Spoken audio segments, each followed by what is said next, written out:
Well, hello, everyone, and thank you for joining me. I'm Jill Bloom, Group Publisher of Roofing Contractor, and welcome to our Best of Success podcast show. It's always an honor to have with me Trent Cotney, partner with Adams and Reese. Trent, it's always good to see you. Thanks for joining me. Jill, good to see you again. Well, Trent, there's never any shortage of legal topics to talk about, and here we go again. So let's just kick off with what's the update on tariffs and immigration? What you got? I mean, I know your phone's ringing.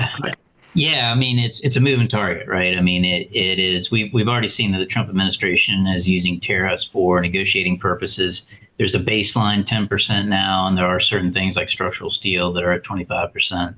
You can anticipate further changes, but the bottom line for whether you're a manufacturer, distributor, contractor, is account for in your contract. Allow for you to pass on that in cost to the customer, and you can do that through price acceleration provisions.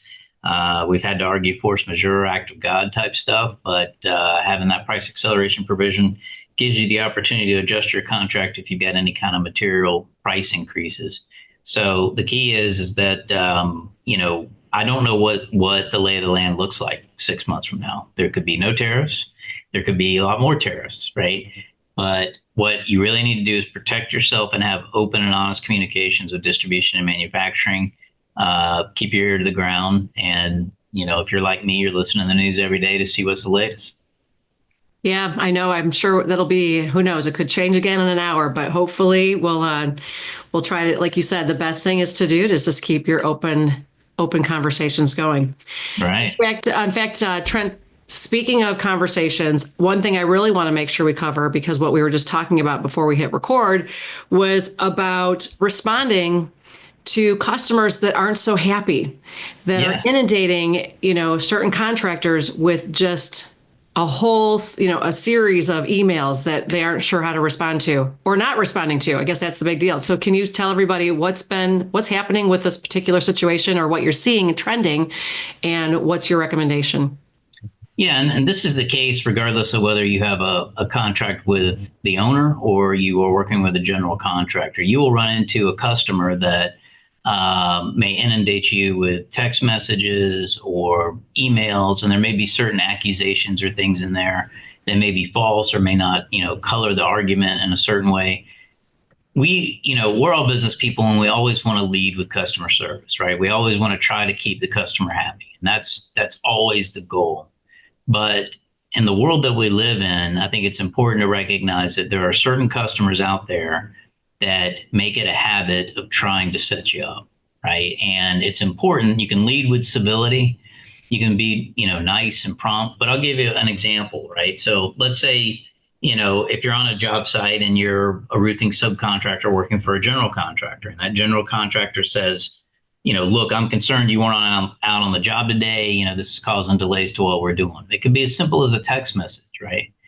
And in reality, it wasn't you that was delaying it. It was one of their other trades. It's important, instead of saying nothing or saying, okay, sorry, we'll do better, to say, look, appreciate your position, but recognize that we're not the cause of this, that it's the HVAC contractor. Right. And I think there's a way where you can still lead with customer service, still lead with civility, but protect your position legally. There are customers out there that do this for a living, that want to set you up. So always be mindful of that. Don't stay silent. Don't, do nothing but try to placate, make sure that you're supporting your position in writing, because at the end of the day, Jill, that's what a judge, jury, or arbitrator is going to look at. Yeah. So what happens then if a few months go by and you're getting all these emails and you don't respond? Yeah, then you got a one-sided story, right? It's going to be your oral testimony as to what happened versus a paper trail in writing that says something different. So that's why I think it's really important to, a lot of construction disputes, you look at the paper, you look at the documents, you look and see what's going on. I think it's important to put your position forward, make sure that you're advocating even in change orders or requests for information, that I see a lot of contractors out there, especially on commercial jobs, where they'll submit a change order and all they're doing is pushing paper. Like, here's the cost, here's what we should be entitled to.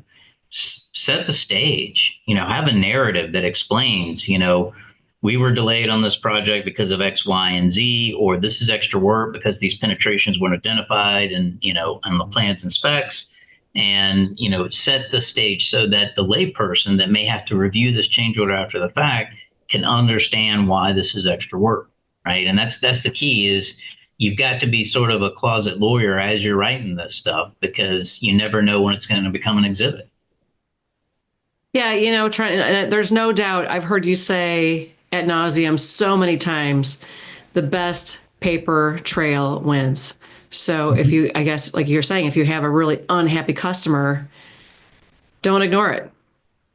Yeah, absolutely. And look, there are ways to right the ship, right? I mean, you can always, even if it's at the end of a job, you can put your position down in writing and explain what's going on and, talk about it. But don't remain silent, right? Don't remain silent. Make sure that you're putting your best foot forward because, again, you never know. Ideally, everything goes okay and you move on to the next project.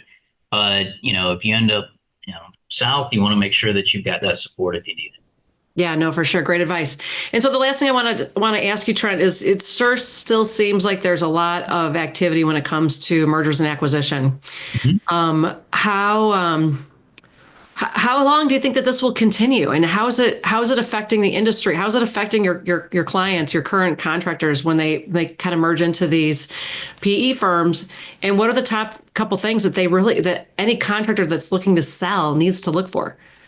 Yeah, so, mergers and acquisitions, whether it be through a consolidation model or private equity or, even succession planning, that kind of stuff, it is still hot, right? It has not died down. I think the players that are in the field now are players that are strong, right? I mean, I think we had an influx of a lot of private equity and other, investment that may not have understood roofing.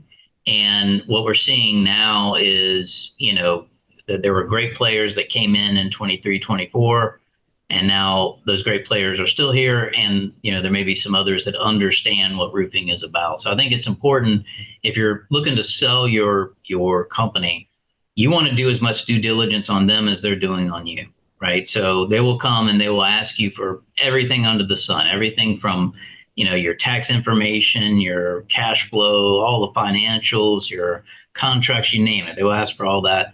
But you want to do the same thing. You want to meet their people. You want to understand where is their money coming from? What is their plan?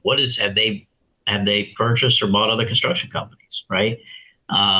Make sure you understand what your future looks like. Don't just get distracted by a giant pot of money, right? And that's the key because oftentimes, Jill, they will start off and say, hey, here's our letter of intent. We will give you X number of million. Well, as they start going through that process, the goal is to chop that down, right? So by the end of the game, you might be at, 60% of what the original offer was.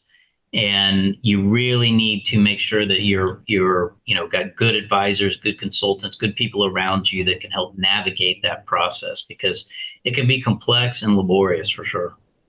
So do you mean that like after the sale's been made, like they're retracting dollars, or that's before that happens through the process? Oh, both. I mean, you typically what happens is you'll get a letter of intent, which has sort of the bullet points, here's what we're going to pay. We want you to stay on for X number of years. We're going to buy your property. And it's just a bullet point type thing, right? Got it. But, that may be based on, certain multiples of EBITDA or other, ways to calculate that. But oftentimes what they're doing is they're looking at the financials and they're looking at certain things and they may back out certain stuff and that number may decrease before closing of the transaction. There's a second part of that where usually there's a holdback or an escrow that deals with certain contingencies. So post-closing, you may lose some of that escrow amount based on certain contingencies that are written into the transaction. That's why it's really important, to take the time to understand who is it that you're dealing with, what is the plan, and making sure that you've got really good tax advisors, consultants, professionals, around you to help guide you through that process. Yeah, for sure. Great advice, Trent, as always. Well, thank you thank you so much for your time. And if anybody has any questions, Trent, how do they reach you? Sure. They can email me at trent.cotney@arlaw.com or anywhere on social at Trent Cotney. Fabulous. Well, as always, we really appreciate your insights. And if anybody has any questions for us, it's roofingcontractor.com or wconline.com. And just follow us on all our social media so you can stay up to date and all the great content we're putting out. But stay safe and healthy, and we can't wait to talk to you soon. Thanks again, Trent. Thank you.